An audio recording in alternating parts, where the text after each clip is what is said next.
아멘. 어떤 선교사님이 영국에 다녀오신 다음에 영국 교회의 가장 큰 쇠락은 산업혁명 이후에 잘 사는 경제적인 상황이라고 이야기합니다. 편안함과 여유라는 거예요. 여러분, 편안함과 여유가 주는 신앙의 가장 큰 시험과 유혹은 하나님을 섬기지 않는다는 게 아니에요. 그러니까 하나님을 섬기는 것 같지만 세상의 편안함 속에서 파묻혀 살아간다는 거예요. 여러분도 간절한 기도의 제목들이 있으면 여러분 뭐 잠이 문제겠습니까? 그냥 나와서 기도해야죠. 여러분 저도 마찬가지입니다. 되게 재밌어요. 이 목회를 하면서 아무런 문제 없고 성도들 사이나 성도들 관계에 아무 문제가 없고 교회 재정에 아무 문제가 없으면 신기하게 기도를 간절하게 하지 않습니다. 말씀은 읽고 준비는 하는 것 같은데요. 정말 하나님을 향해서 정말 막 간절함. 사실 가끔 생각해 보면 저희 아이들이 저한테 가끔 전화 와서 아빠 1,000원만 보내주세요. 아이스크림 먹고 싶어요. 이 말을 하나 할 때도요. 툭 전화가 와서 아이스크림 하나 사주면 안 돼? 이러면 용돈이 이미 줬거든요. 됐어. 그런데 갑자기 어느 날은 전화 와서 아빠 내가 진짜 아이스크림 먹고 싶은데 하나만 사주면 안 돼요? 이러면 사줍니다. 간절함이 벌써 말투가 다르잖아요. 좀 사주세요 아빠. 저 정말 먹고 싶어요. 친구들은 다 먹고 있는데 저만 못 먹어서 저도 좀 먹고 싶어요. 여러분 이렇게 얘기하면 아이스크림 하나 정도 사주지 않겠습니까? 편안함이 주는, 여유가 주는 하나님을 향한 사라지는 간절함들. 여러분 그래서 때로는요 어떤 기도의 응답이 있고 난 다음에 또 내가 원하던 것이 내 손에 들어온 다음에 우리는 하나님을 안 섬긴다고 하지 않습니다. 하나님을 섬기지만 여러분 그 가운데 세상도 같이 겸하며 또 그 자리에 하나님만 있는 게 아니라 나의 유익도 있게 되는 거예요. 야곱의 인생, 오늘 에서와의 이 평안함의 이별까지 여러분 얼마나 큰 두려움이 있었을까요? 라반을 간신히, 여러분 자기를 죽이려 왔던 라반과 정말 하나님께서 간섭하셔서 서로가 축복하면서 오히려 이 그동안 야곱이 쌓여왔던 라반에 대한 정말 그 불평과 원망을 오히려 다 시원하게 얘기하잖아요. 그리고 나서 이제는 또 하나의 큰 산 에서 앞에 서게 되잖아요. 그러니까 여러분 또 어떻게 해요? 야복 강가에서 하나님과 씨름하잖아요. 하나님을 깊게 만납니다. 그래서 에서를 만났을 때 내가 생각했던 걱정과 염려는 하나도 없어요. 오히려 절뚝거리는 그런 비참한 사람 모습이었지만 어쩌면 절뚝거리면서 절하면서 나오는 야곱의 모습을 보면서 에서 안에 있었던 적개심과 분노가 다 사라지고, 여러분 그런데 그게 왜 가능하냐면 하나님을 만나기 때문이에요.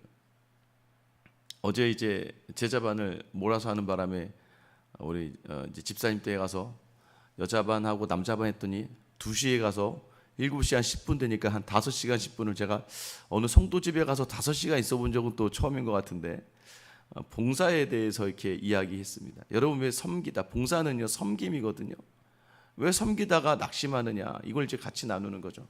다들 이전 이야기들 많이 하시더라고요. 또 특별히 남자 집사님들이 본인들이 섬겼다가 상처받았던 이야기들을 또 하시더라고요. 서로 간에 높아지려고 하는 자리들, 싸우는 모습들을 보고 교회 나왔었다. 그때 그런 교회들 보면서 어떻게 저런 교회를 다니느냐 했는데 지금은 이제 훈련을 받으면서 보니까 참 제가 그때 그분들을 위해서 기도하지 않았던 것 같다. 비판만 하고 판단만 했지 기도하지 않았던 것 같다라고 이야기하시더라고요. 섬김의 자리에서 우리가 놓치지 말아야 될 것들이 무엇일까요? 정말 하나님을 섬긴다는 것은 하나님만 바라보고 시작했던 자리들, 예수님을 섬기듯이 섬기기로 작정했다가 사람들이 눈에 들어오기 시작하는 것이죠. 여러분들 하나님만 바라보면은요, 여러분 어렵지 않아요. 어렵지 않으니까 어떻게 돼요? 아낌없이 내어줄 수 있어요. 자기의 것을 에서에게 자꾸 주겠다고 그래요. 야곱이 이런 사람이 아니거든요. 에서가 놀라는 거예요. 이 욕심 많은 야곱이 어떻게 자꾸 자기의 큰 많은 재물을 나에게 준다고 하는지 여러분, 그러니 에서에게 있어서 더 이상 야곱에 대한 경계가 사라지고 마는 거예요. 변화됐구나.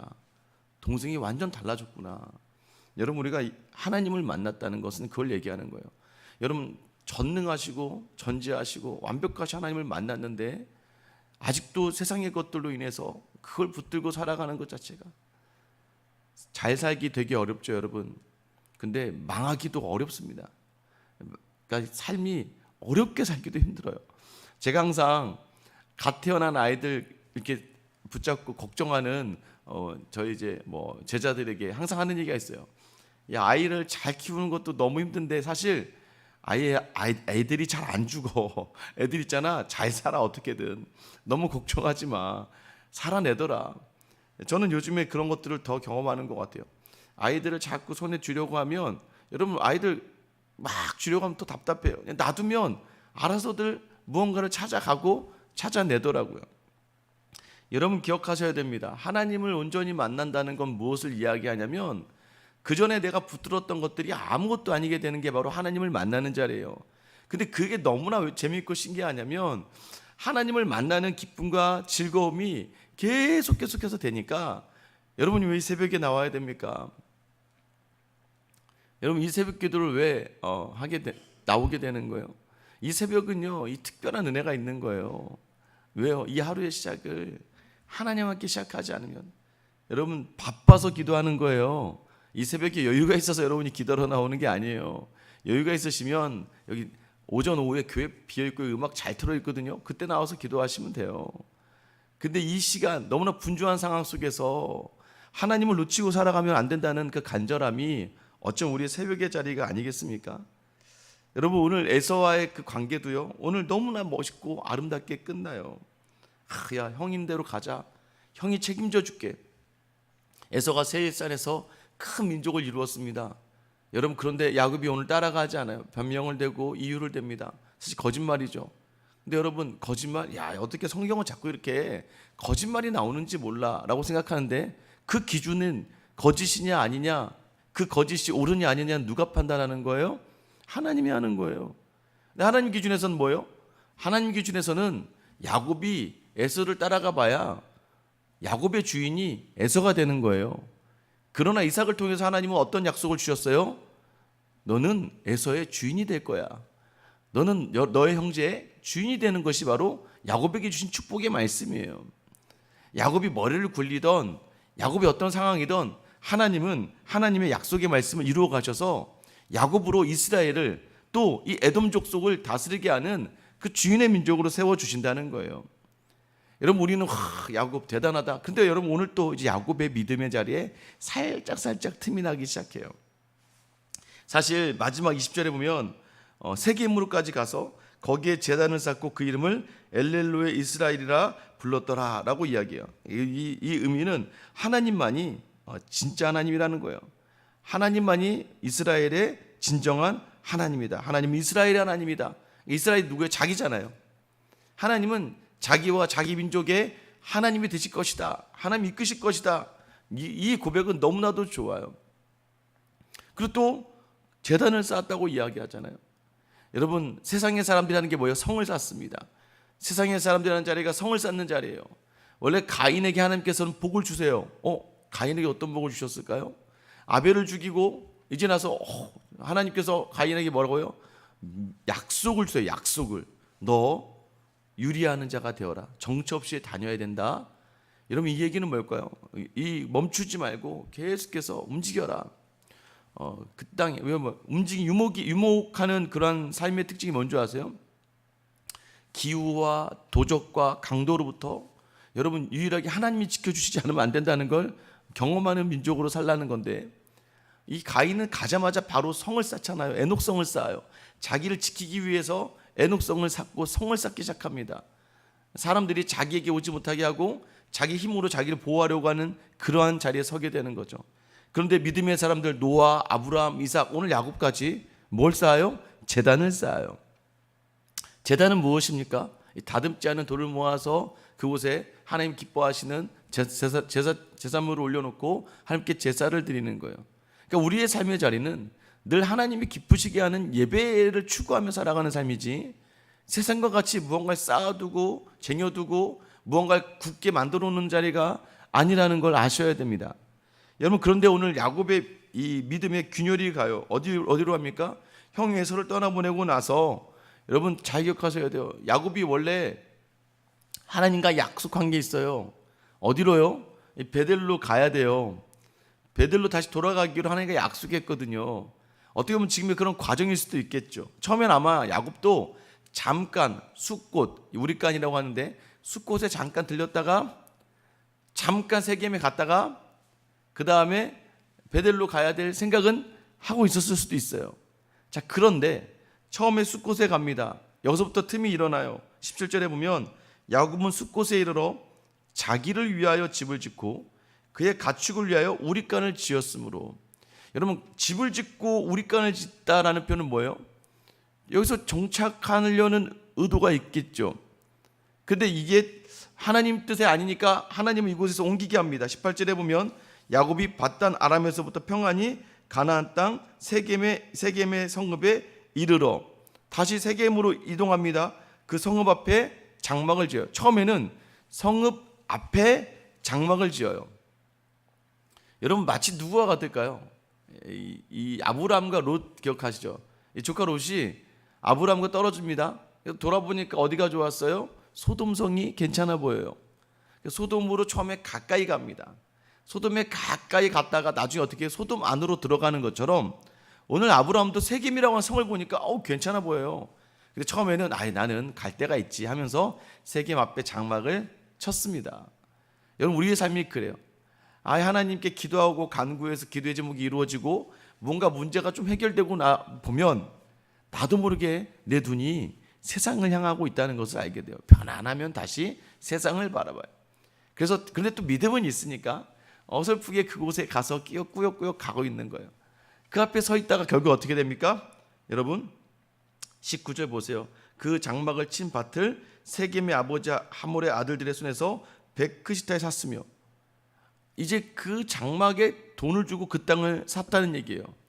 사실은 이 의미는 좋은 의미로도 해석은 됩니다. 나중에 돌아올 때 아브라함이 산 막벨라 굴과 이 요셉이 산 세겜이라고 한 땅이 우리의 소유다라는 것을 성경이 입증한다라고 해서 증거의 자료가 되긴 하지만, 여러분, 원래 이 야곱은 어디로 가야 되냐면 베델로 가야 돼요. 근데 세겜 성읍이 너무 좋은 거죠. 내일 본문부터 이제 이 좋은 곳에 있다가 가정이 얼마나 망가지는지를 보여주는 장면이 등장하는데요. 여러분, 그 마음 안에 자기도 모르게 이제 뭐예요? 천천히 여러분, 모습은 보세요. 제단은 쌓지만 삶의 자리는 자기를 위하여, 자기 가축을 위하여. 어쩜 우리가 마찬가지죠. 예배는 드리고 있는 것 같아서 나쁘진 않아요. 그럼에도 불구하고 우리의 삶의 자리는 점점 나를 위해서 또 나의 것들을 위해서 나아가고 있지 않은가를 돌아봐야 됩니다. 여러분, 자꾸 놓쳐요. 그럼에도 이 야곱의 은혜는 무엇입니까?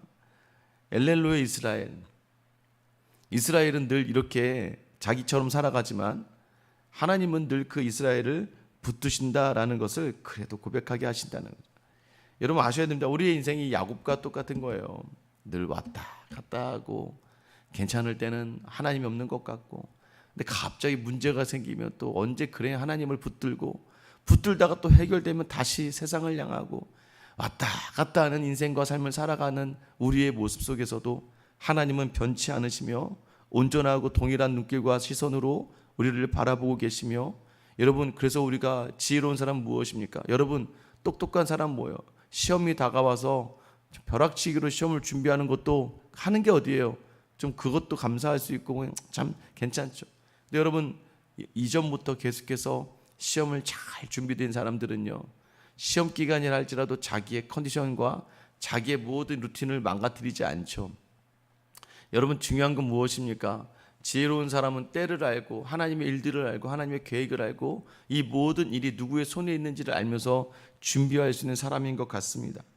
여전히 부족하지만 여전히 동일하게 우리에게 함께 하신 하나님을 놓치지 않으면서 이 새벽에 나온 저와 여러분들이 다시 한번 그래, 하나님밖에 없지. 오늘 마지막에 야곱이 고백한 엘렐로의 이스라엘, 하나님만이 이스라엘의 하나님이십니다.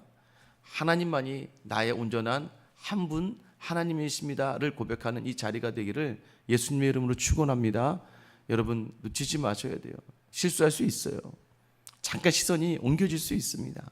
그래도 여전히 우리와 함께 하시는 그분을 놓치지 않는 늘 복된 삶, 오늘도 그 하나님을 온전히 바라보면 여러분의 모든 문제와 근심과 어려움의 모든 자리에 함께 하시며 넉넉하게 이기게 하실 줄 믿습니다. 그 은혜가 저 여러분에게 있게 되기를 예수님의 이름으로 축원합니다. 기도하겠습니다. 사랑의 하나님, 늘 우리는 주님의 은혜를 알면서도 뒤돌아서고 하나님 조금 문제가 해결되면 마치 언제 그랬냐는 것처럼 여유와 어떤 편안함 속에서 하나님을 대신하여 세상을 붙들고 살아갈 때가 참 많습니다. 하나님, 어느덧 게으르고 나태해지며 조금 나아졌다 생각했을 때는 내 힘과 나를 위해서 또 나의 것들을 위해서 성을 쌓고 땅을 사는 모습과 다를 바 없는 연약한 모습의 우리를 오늘 다시 이 말씀으로 불러주시는 하나님 아버지, 그럼에도 불구하고 언제나 동일한 시선과 눈빛으로 우리에게 다가오시며 언제든지 우리의 간구에 응답할 준비로 서 계시는 하나님을 놓치지 않는 이 새벽의 자리가 되기를 간절히 소망합니다. 주님이 새벽에 물론 우리의 간절함을 가지고 나와서 기도하고 하나님께서 염려와 근심을 다 해결해 주시기를 기도하지만 가장 귀한 것은 이 모든 문제보다 크신 하나님과 함께함이 복이 되는 이 새벽의 시간이 되게 하여 주시옵소서. 주님과 함께함을 이야기할 수 있는 저는 그냥 하나님이 좋습니다. 늘 나와 함께 하시는 하나님이 좋습니다. 하나님 제 곁을 떠나지 마시고 오늘도 주님과 함께 동행한 하루 살게 하여 주시옵소서. 이 믿음의 고백으로 나아가 하나님과 동행의 은혜와 복을 놓치지 않는 귀하 복된 하루로 살게 하여 주시옵소서. 오늘 이 자리로 이끌어 주실 우리 주 예수 그리스도의 이름 받들어 기도드립니다. 아멘. 기도하실